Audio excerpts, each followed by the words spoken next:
கர்த்தருடைய பரிசுத்த நாமத்துக்கு ஸ்தோத்திரம் உண்டாவதாக. மத்தாய் எழுதின சுவிசேஷம் 12வது அதிகாரம் அதனுடைய 36வது வார்த்தையில் நாம் இப்படி வாசிக்கிறோம்.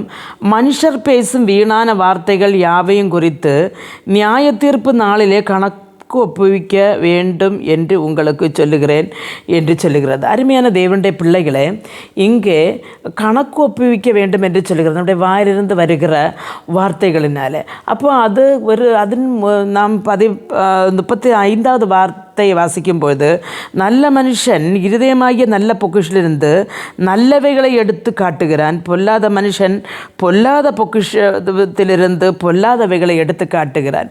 அப்போ நம்முடைய இருதயமாகிய அந்த பொக்கிஷத்திலிருந்து நல்லவன் நல்ல வார்த்தைகளை பேசுகிறான், பொல்லாதவன் பொல்லாத வார்த்தைகளை பேசுகிறான் என்று சொல்லி, அப்போது அந்த பொல்லாத வார்த்தைகள், வீண் வார்த்தைகள் ஒரு நாள் நம் கர்த்தருடைய சமூகத்திலே நாம் கணக்கு ஒப்புவிக்க வேண்டும் என்று சொல்லுகிறது.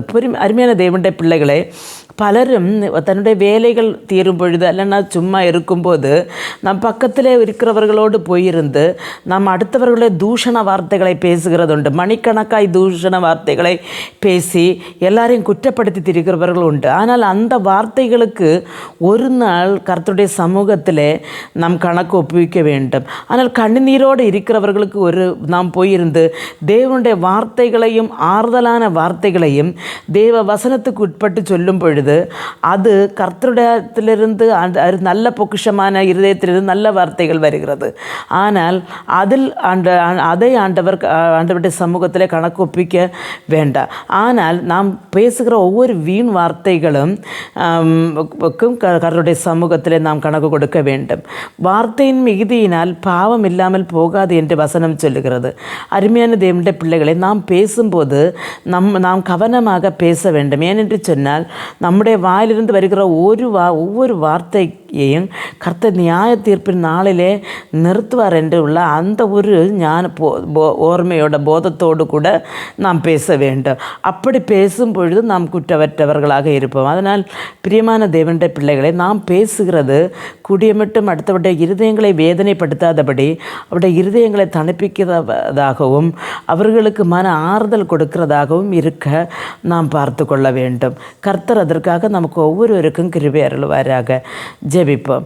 எங்களை மிகவும் அன்பாக நேசித்து வழிநடத்துகிற நல்ல தகப்பனே, ஆண்டவரே, நல்ல மனுஷன் தன்னுடைய பொக்கிஷசாலையான இருதயத்திலிருந்து நல்ல வார்த்தைகளை எடுத்து பேசுகிறான் என்று வேதம் சொல்லுகிறது. பொல்லாதவனோ தன்னுடைய இருதயமான பொக்கிஷத்திலிருந்து பொல்லாதவைகளை எடுத்து காட்டுகிறான் என்று சொல்லுகிறது. அதனால் அருமையான தேவனுடைய பிள்ளைகளை, எங்களுக்கு நல்லொரு இருதயத்தை தாரும் ஆண்டவரே.